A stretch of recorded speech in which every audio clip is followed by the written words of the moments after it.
Okay, this next review, this is a curious book that I stumbled onto through just one day. I was going through different Amazon reviews, and this is kind of a fun thing to do if you're bored and just looking for weird books, is go find an especially interesting topic that you're into, UFOs or something like that, but especially something a little bit more offbeat, and then look at the positive reviews, especially if it's something you like. Find a positive review and then click on that reviewer and see if you can find their other reviews on similar books.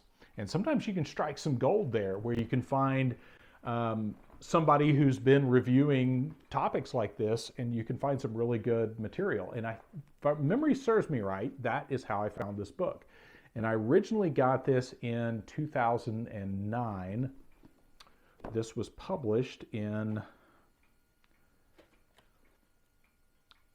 so this was originally published in 1995, but this is the 2007. It's kind of confusing here how he's got this, but I think this is 2007 is when this copy was printed.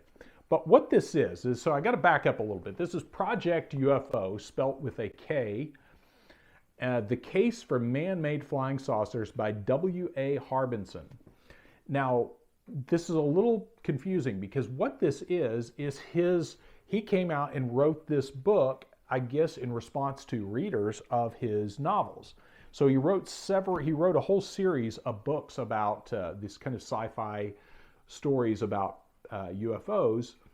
And I think this is the first one, Genesis. I have several in my library.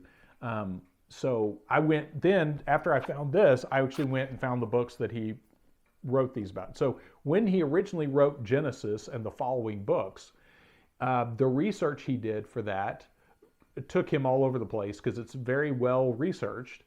And he then bottled up that research and created his own book with that. So this is a novel, this is fiction, this is not. So again, I stumbled onto this first, a little convoluted. I stumbled onto this first, and then I ran down his actual UFO books and read those. Interesting story in its own right. He tells a fascinating tale that kind of pulls together all of the UFO lore and bottles it up in his own theory.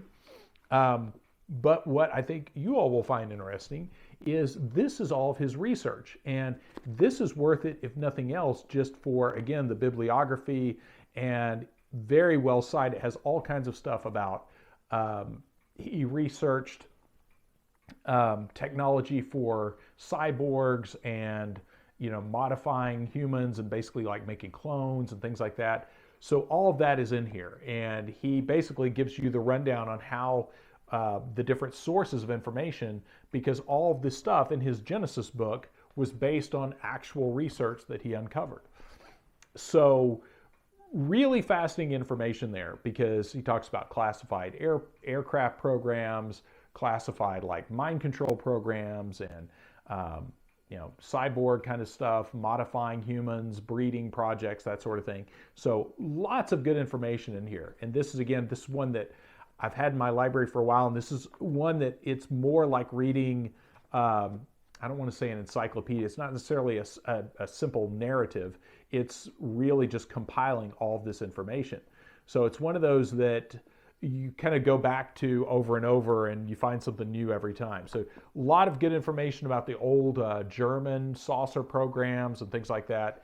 And again, it's also a good jumping off point if you want to research the other stuff, the other programs in this. So very well sourced and all that. But anyway, this is Project UFO, The Case for Man-Made Flying Saucers by W.A. Harbinson. And again, on this, I'm not going to spoil his story. Obviously, he's saying it's man-made UFOs, but his story is much more complicated than that. But anyway, that is the research that led to the book Genesis. So it was kind of backwards. He wrote several of these novels, and I guess his loyal readers asked him to compile that in this form. So that's where we got this. So this is from 2007.